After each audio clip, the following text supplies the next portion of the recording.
Ferrari has revealed the all-new Ferrari 849 Testarossa, a new plug-in hybrid flagship set to succeed the SF90 Stradale and Spider.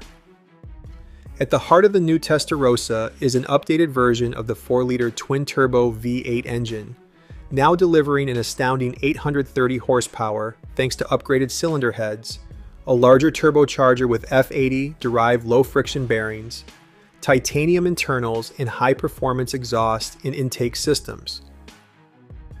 This internal combustion powerhouse joins forces with a trio of electric motors, producing another 220 horsepower.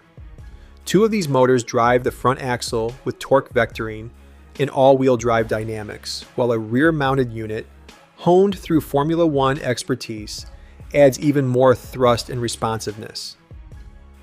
In total, the hybrid system delivers 1,050 horsepower, enabling acceleration from 0 to 100 kilometers per hour in approximately 2.2 seconds, and propelling the car beyond 330 kilometers per hour.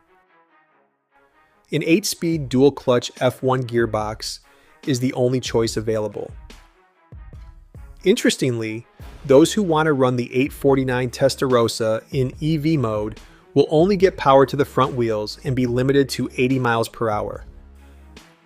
The 7.5 kilowatt-hour battery pack inside the car is good for up to 15 miles of range.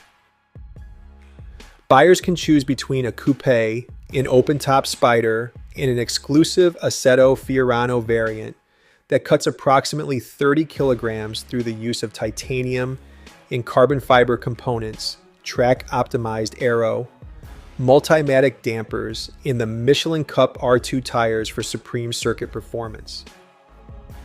Ferrari hasn't disclosed pricing yet, but expect it to be above $500,000. Deliveries of the Coupe and Spider are scheduled to begin next year. Guys, please enjoy the full video and don't forget to subscribe. Thanks.